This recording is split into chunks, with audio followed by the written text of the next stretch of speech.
How's it going, guys? Midnight Reigns here. Holy crap, we had an awesome update. And yes, I did. There is a new pack I just bought. It was $30. Okay, I had to open my wallet for it. It was $30 for like 2600 crystal and a legendary. And you also get one of the little Night Angel guys. They actually help for the free awakening of a unit.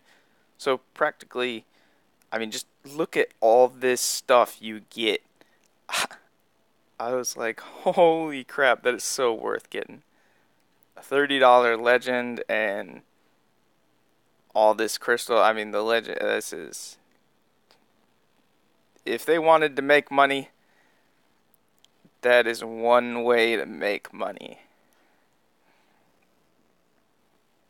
Another Rosemary. Oh, jeez.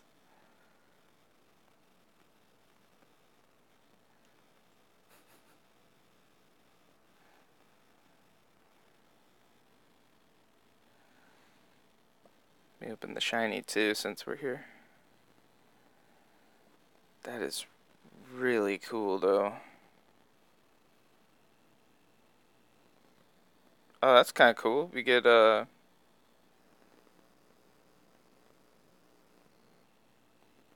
wow. Okay. What is legendary equipment event?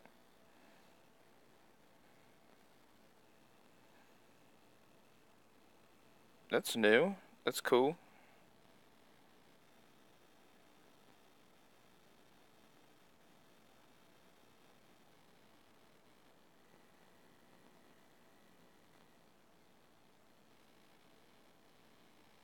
All right, so let's check out the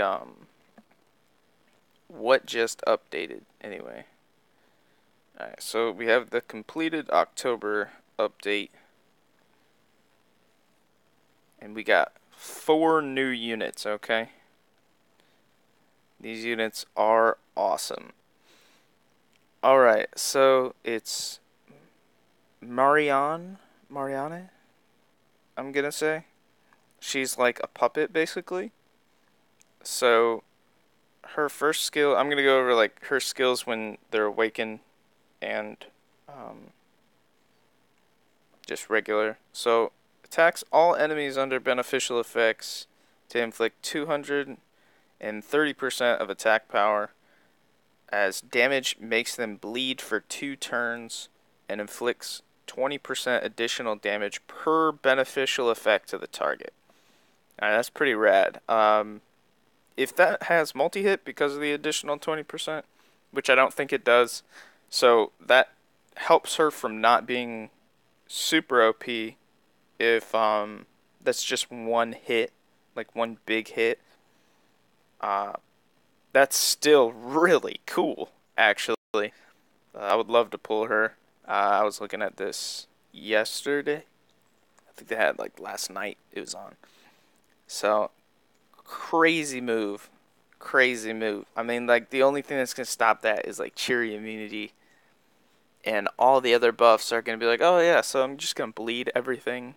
And then just mass sweep for 40%. So her other skill is Fatal Blade.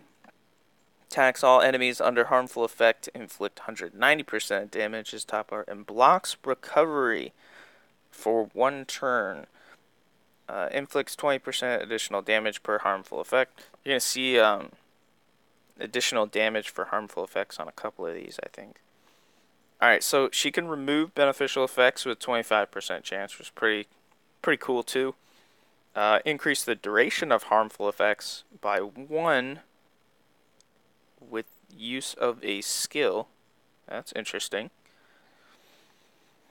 Stuns the target for 2 turns if you attack the same target with a skill consecutively. And that's where I think she has multi-hit, because I don't see anything that's like attack again with a 50% chance or something. So I'm thinking she might have multi-hit, which seems interesting. That, or I guess she has, no, because counter wouldn't work. I don't know. Maybe she does. If she does, it's OP. Ugh. Be scared to put up any buffs. See that. Alright, so we have Dambamio, I'm gonna say. Um, he's the new 6-star. He recovers HP continuously for all allies for 3 turns. Pretty cool. Blocks recovery effect of all enemies for 2 turns. That's also pretty cool. And his awaken is poisons them for 2 turns with a 50% chance. So it's kind of cool. You block, so you do more of a strategized CC, but you also do some damage, so that's nice. So you're not like completely wasting a turn just trying to put up a block. Recovers 10% of max HP each turn. That's kind of cool. That's helpful, especially if you're at 40% and you can get to 50%. That forces your opponent to have to kind of deal multi-hit. You know, it gets by the Miho, so just over that limit. So that can help change a game. You know, it's overlooked, especially if this guy is speedy. Like, you know, if he's getting mad turns, he'll start healing really fast. Alright, so we have increased duration of all harmful effects by 1 turn with use of a skill. Pretty cool. It looks like they're trying to allow you to keep dots on for longer. Maybe, I don't know if you can speed up some of these matches quicker. It's mainly just because the tank teams, they all buff. And that's all. They're all these super tanky guys with buffs. And I think they're trying to swing the meta a little bit here, which obviously is going to work very well. Especially, I mean, these guys are like, oh my god. Okay, so we have the max damage that can be inflicted by enemies are limited to 25%. Okay, so he has Brave. Nice. Okay, so I would definitely use this guy. He's got heal, recovery, block. Should definitely be pretty cool.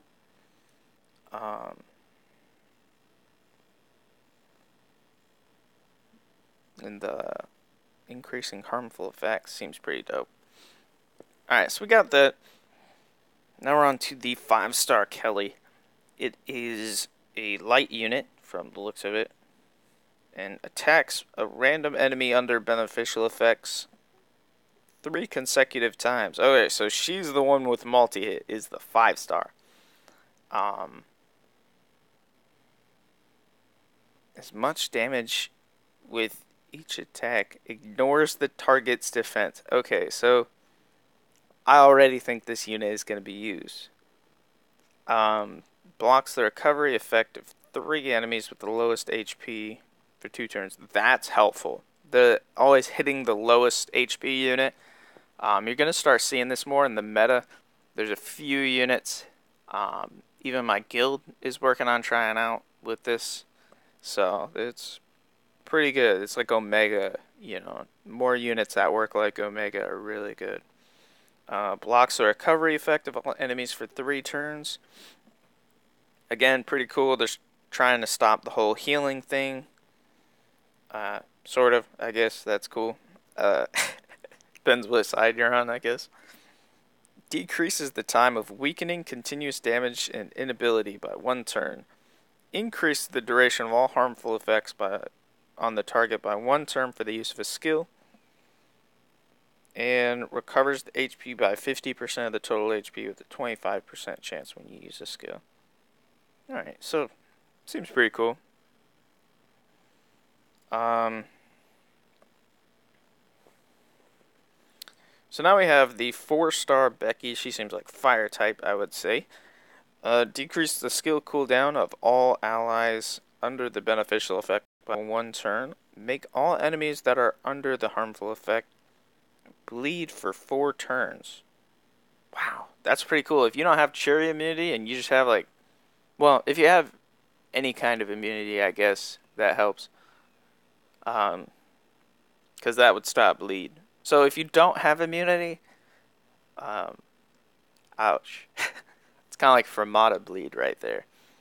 If you want like maybe a little more specific You know, like you have like a certain setup you do, or you know that they're going to use certain other buffs than immunity off the bat, so that might be something to look forward to.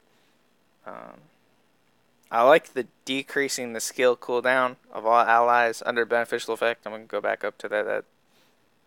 That seems pretty cool, because everything like cheery buff, and then this is technically like second turn crescent kind of stuff here.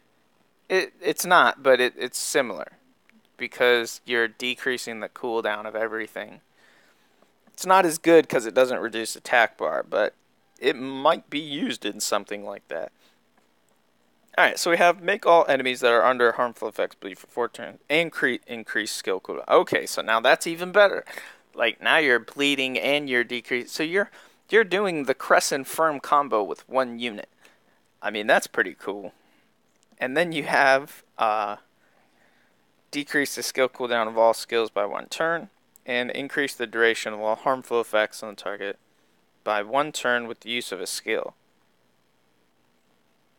Pretty cool. I really think that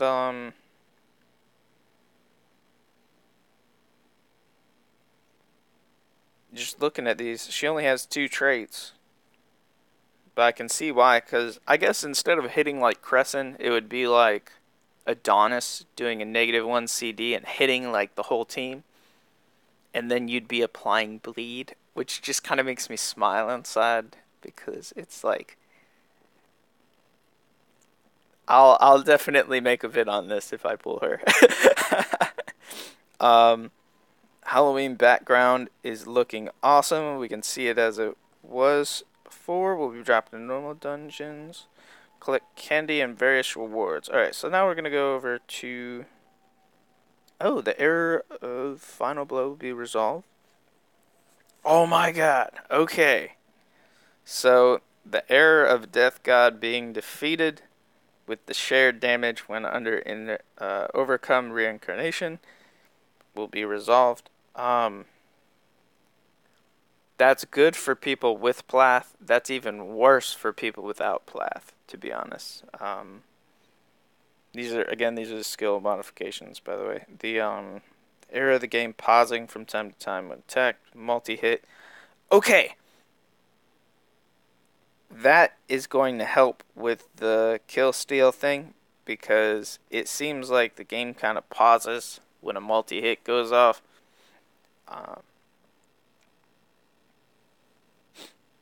That's nice. When you are attacked with Firewall 1, Wukong, yeah, that happens before. Kind of pauses a bit. No longer will be inflicted with damage by Holy Pomacia of Sky God Diaz when you're granted with the damage immunity effect from the immortal contract of Death God Plath.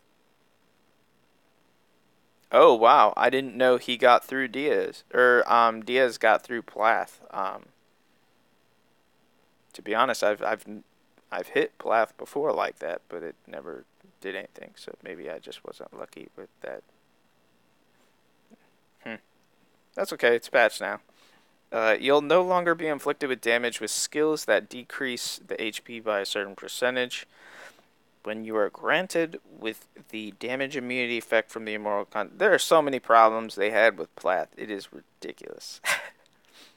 The issue of the effect of not having, or the issue of the effect not activating when you inflict receive 0 damage with an attack or when attacked will be resolved. Jeez. So basically, half of this update is Plath issues. That's fine. I'm glad that they fix stuff like this. That's what we're here for. Issue of the box balloon showing up repeatedly in the glory shot when you return to the village after battles will be resolved. Okay, that's cool. Now be able to stop the consecutive hero power-up when you get a successful power-up one time. Yeah, I've had that happen where I've tried to stop my my power up thing and it wouldn't stop, and that was interesting. um, the power up level will now be shown when you use the consecutive hero power up. The remaining number of keys will be displayed in the result page of the Ancient Fortress Bandit Mine. Alright, that's kind of cool at the result page, so you know how many more runs you can do. The guild chat and the normal chat will be distinguished with different colors when you enter it. Oh, that's cool. I like that. It lets you know which chat you're in a lot easier. And a list of heroes that match the trait will be shown when you use the equipment summoning core scroll. Okay. Guild missions related to the prime hero summon premium summon will be deleted.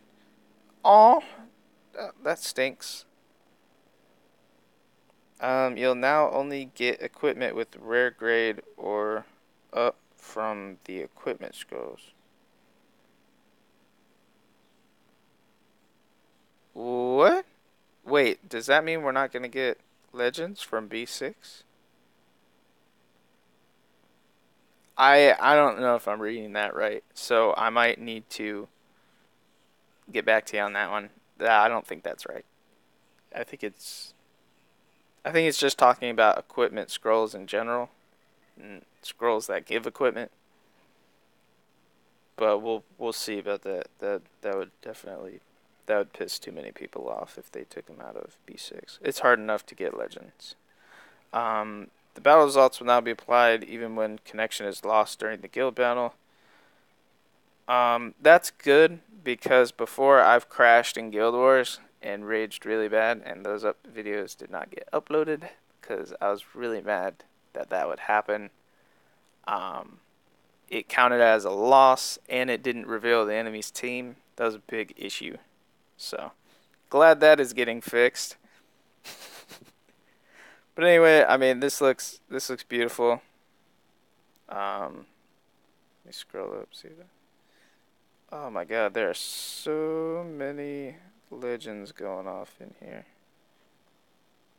Oh, it looks like Joe got a Frenzy, Elrai, a Holy Drag. It's okay, Holy Drag isn't that good. At least not yet. They haven't buffed him. We'll see how that goes. But that's a whole nother video to make. So, alrighty guys, hope you enjoyed. I mean, I definitely would buy this one. I just did. And it's just, as you level up, you get crystal. Of course, if you're like max level and whatnot, you just instantly get a free legendary. It's ridiculous. So, definitely worth the buy. Hope you guys enjoyed the video. Stay tuned. I'll see you in the next one.